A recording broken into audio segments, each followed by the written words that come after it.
Galtzaundik aspalditik zeukan asmoa, nolabaiteko bilgune bat edo euskerazale jendea biltzeko toki bat izatea, ezta, baina toki informal bat.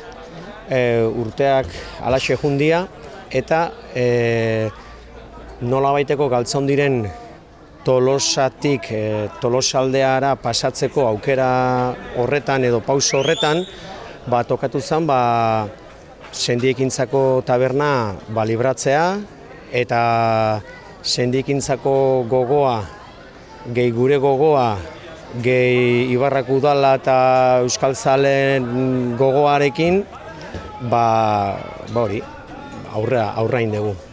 Taberna guztia bezala, trago bat, konpainia hon bat, bokabon bat egiteko toki bada, baina, klaro, guk nahi deuna da izatea euskararen inguruko bilgunea edo, klaro, horrek esan nahi du, zenbait detaile, badaudela ez da, prentsa euskaraz izango da, telebista eta musika euskaraz izango dira,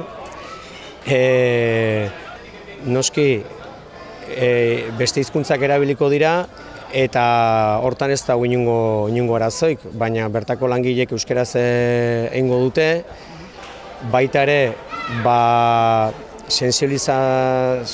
sensibilitate bat ere izan nahi dut taberna beste gutxiestutako hizkuntzekin, hori ere bide bat, jorratzeko bide bat daukagu. Ikusgarriena izango dana da azkenen, hilabete bukaerako ostegun guztietan ekintza bat egongo dela. Bai musika taldea, bai antzerkia, bai bertsoa, bai txisteak tokatzen dana.